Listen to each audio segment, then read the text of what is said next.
তো আজকে আমি আবার চলে এসেছি গার্লিক ব্রেডের একটা সুপার টেস্টি রেসিপি নিয়ে। এবং এই শীতকালে গরম গরম এই গার্লিক ব্রেড খেতে যে কি মজার লাগে সেটা না খেলে বুঝতে পারবেন না।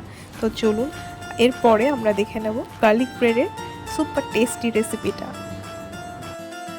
এবং অবশ্যই ভিডিওটা এন্ড অবধি দেখবেন। আই প্রমিস এটা আপনাদের দেখতে যেমন ভালো লাগবে খেতে তার থেকেও বেশি ভালো লাগবে। এবং প্রত্যেকটা স্টেপ কিন্তু স্টেপ বাই স্টেপ ফলো করবেন। তো প্রথমে আমরা নিয়ে নেব বেশ কয়েক কোয়া রসুন। আমি এখানে পুরো একটা গোটা রসুনই ছাড়িয়ে নিয়েছি এইভাবে। এবং তাতে আমাদের দিতে হবে কিন্তু অলিভ অয়েল। বাট একটা মজার কথা আপনাদের সাথে শেয়ার করছি, আমি এই রেসিপিটা কিন্তু নর্মাল সাদা তেলে করেছি। সাদা তেলটাকে ফার্স্টে আমি কিছুক্ষণ গরম করে নিয়েছিলাম, তারপরে এতে দিয়ে দিয়েছিলাম। এবং তারপরে যথাক্রমে কিছুটা নুন এবং ধনে পাতা কুচি আমি এর মধ্যে দিয়ে ভালো করে মিশিয়ে নিচ্ছি। এবং এর পরের স্টেপে আমরা এই পুরোটাকে নিয়ে ভালো করে কিন্তু তেলে ভেজে নেব, অর্থাৎ খুব ভালো করে এটাকে রোস্ট করে নিতে হবে। তারপরে আমরা এটাকে একটা মিক্সারে নিয়ে পেস্ট করে ফেলবো পুরো মিহি করে। দেখুন এইরকম লাগবে পেস্টটা দেখতে। এরপরেই আমরা নিয়েছি কিছুটা আমুল বাটার। এখানে আমি 3 থেকে 4 চামচ মতো আমুল বাটার মেশাচ্ছি। আপনারা আপনাদের প্রয়োজন এবং পরিমাণ মতো গার্লিক এবং আমুল বাটার নিয়ে নেবেন অবশ্যই। তারপরে আমি নিয়েছি এই কোয়ার্টার ব্রেডটাকে। তো এই ব্রেডটাকে আমরা মাঝখান থেকে কেটে নেব। আমি টোটাল 2টো ব্রেড নিয়েছি, যেটাকে আমরা মাঝখান থেকে কেটে নিচ্ছি।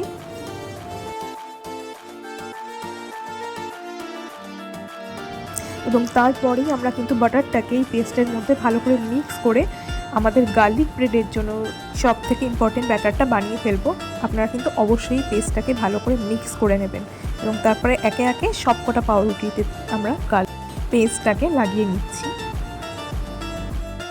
আমি এই জন্য এটা সাদা তেলে করলাম, কারণ আমি দেখতে চাইছিলাম যে সাদা তেলে এটা খেতে কেমন হয়। এবং বিশ্বাস করুন এটা খুবই অসাধারণ এবং টেস্টি হয়েছিল খেতে। আপনারা অবশ্যই ট্রাই করবেন। আমি নেক্সট কোনো একদিন অবশ্যই অলিভ অয়েলেও করে দেখাবো আপনাদের, সেটা খেতে আরও টেস্টি ডেফিনেট।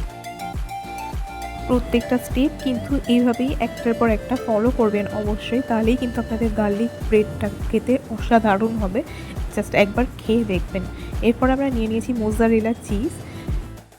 এবং তারপরে আমরা এইভাবে উপর থেকে চিজগুলোকে ছড়িয়ে দেব। এবং সত্যি সাদা তেলে খেলেও এই জিনিসটা খেতে কিন্তু খুব টেস্টি হয়েছিল। তাই যাদের কাছে সাদা তেল আছে, অলিভ অয়েলটা নেই এই মুহূর্তে, তারা অবশ্যই এটাকে সাদা তেলেই ট্রাই করতে পারবেন। তো চিজগুলোকে ছড়িয়ে দেওয়ার পরে আমরা নিয়ে নিচ্ছি কিছুটা অরিগানো এবং চিলি ফ্লেক্স এবং এর উপরে ছড়িয়ে দিয়েছি। এরপরে আমরা যে তেলটা যে তেলে আমরা গার্লিক অর্থাৎ রসুনটাকে গরম করেছিলাম সেই তেলটাই কিছুটা নিয়ে আলাদা রেখে দিয়েছিলাম আমি। তো সেই তেলটাকেই আমরা এবার কড়াতে বা যাতে করবেন সেটাতে ব্রাশ করে নেবো এইভাবে। আমি তো একটা কাগজ দিয়ে আমি ওটাকে লাগিয়ে নিয়েছি পুরো। এবং তারপরে একে একে ব্রেডগুলোকে বসিয়ে দিয়ে তার উপরে একটা ঢাকনা দিয়ে দিতে হবে। এবং এটাকে বেশ কিছুক্ষণের জন্য রেখে দিতে হবে। এটাকে আমি 15 থেকে 20 মিনিট এইভাবেই রেখে দিয়েছিলাম। তারপরেই দেখুন ওপর থেকে কিন্তু চিজটা এইভাবে গলে চারিদিকে স্প্রেড হয়ে গেছে এবং এটা ডেলিশিয়াস দেখতে লাগছে খেতে, সেই জন্যই এতটা অসাধারণ লাগছিলো। তবে আপনারা চিজ ছাড়াও এটাকে ট্রাই করতে পারেন। চিজ ছাড়াও কিন্তু এটাকে খেতে সেই হবে, খুবই টেস্টি। তো তৈরি হয়ে গেল আমাদের আজকের recipe garlic bread with cheese. তো আপনারা অবশ্যই এটাকে বাড়িতে ট্রাই করবেন। এবং এরপরে আমরা এটাকে পরিবেশন করে নেব। তো চলুন দেখে নেওয়া যাক। হ্যাঁ, অবশ্যই মনে রাখবেন পুরো রান্নাটাই কিন্তু স্লো থেকে মিডিয়াম আছে হবে। তো এখানে আমরা ব্রেডগুলোকে একটা একটা করে দিয়ে প্লেটিং করে নেব। আমি এখানে 2-3 বার ঘুরিয়ে ফিরিয়ে দেখছিলাম কোন প্লেটিংটা দেখতে বেশি ভালো লাগে। দেখুন সেই ক্লিপসগুলোও কিন্তু আমি এখানে অ্যাড করে দিয়েছি। তো আপনারা চাইলে এরকমভাবেও প্লেটিং করে নিতে পারেন। এবং দেখুন এটা কতটা ডেলিশিয়াস এবং টেস্টি লাগছে। আমি যখন সামনে থেকে ভিডিওটাকে করছিলাম এবং আমি যখন এডিট করছি তখন এগেন এটাকে আমার খেতে ইচ্ছা করছে। এটা এতটাই টেস্টি হয়েছিল, সেজন্যই বারবার বলছি এটা অবশ্যই আপনারা বাড়িতে ট্রাই করবেন, অলিভ অয়েল থাকুক বা না থাকুক। সেই জন্যই আমি এটা সাদা তেলে করে দেখালাম এবং নেক্সট টাইম আমি অবশ্যই এটাকে অলিভ অয়েল করে দেখাবো।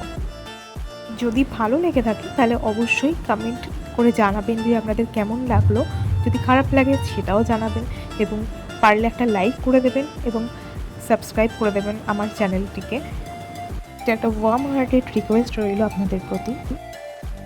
তৈরি হয়ে গেল আমাদের আজকের recipe garlic bread with cheese. এটাকে একটু সসের সাথে পরিবেশন করবেন এবং যাদের খাওয়াবেন তারা ফ্যান হয়ে যাবে আপনারা এটা খাওয়ার পরে, এটা আমি খুব শিওর।